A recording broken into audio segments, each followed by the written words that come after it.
ધોરાજી શહેરના લેવા પટેલ સાંસ્કૃતિક ભવન ખાતે વિઠ્ઠલભાઈ રાદડિયાની પુણ્યતિથિ નિમિત્તે રક્તદાન કેમ્પનું આયોજન કરવામાં આવ્યું।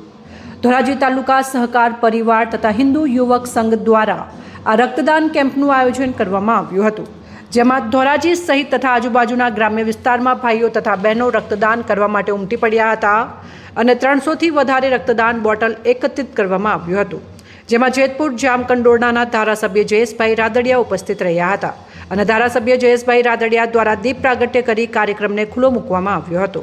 આ સાથે ધોરાજી ઉપલેટાના ધારાસભ્ય મહેન્દ્રભાઈ પાડલિયા, ઉદ્યોગપતિ વિપુલભાઈ ઠેસિયા, માર્કેટિંગ યાર્ડના ચેરમેન હરકિશનભાઈ માવાણી, પ્રવીણભાઈ લાખાણી તેમજ નગરપાલિકા પ્રમુખ પાયલબેન ધોળકિયા, કારોબારી ચેરમેન સીસી અંટાળા, ઉપપ્રમુખ ચિંટુભાઈ કોયાણી તેમજ વિવિધ ભારતીય જનતા પાર્ટીના કાર્યકર્તાઓ તેમજ સામાજિક આગેવાનો તેમજ વિવિધ સંસ્થાના હોદ્દેદારો ઉપસ્થિત રહ્યા હતા અને ધારાસભ્ય જયેશભાઈ રાદડિયા દ્વારા તમામ લોકોનો આભાર વ્યક્ત કર્યો હતો। મારા પિતા શ્રી વિઠ્ઠલભાઈ રાદડિયાની આજે 6મી વાર્ષિક પુણ્યતિથિ છે।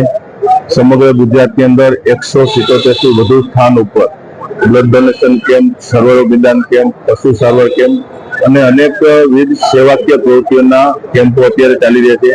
આજે ધોરાજી ખાતે હું છું। ધોરાજી ખાતે હિન્દુ યુવક સંઘ અને ધોરાજી તાલુકા સહકારી પરિવાર દ્વારા બ્લડ ડોનેશન કેમ્પનું આયોજન કરવામાં આવ્યું છે। દર વર્ષે આ આયોજન ધોરાજીને આંગણે થાય છે અને અત્યારે લગભગ 400થી વધારે બોટલ બ્લડ આ કેમ્પની અંદર અત્યારે એકત્ર થઈ છે, એટલે આયોજકોનો આભાર વ્યક્ત કરું છું। અને સાથે સાથે સમગ્ર રાજ્યની અંદર જે બ્લડ ડોનેશન કેમ્પ થઈ રહ્યા છે ત્યાં 12,000થી વધારે બોટલ બ્લડ એકત્રિત થયું છે। તમામ રક્તદાતાઓનો પણ આ તકે હૃદયપૂર્વક ખૂબ ખૂબ આભાર વ્યક્ત કરું છું।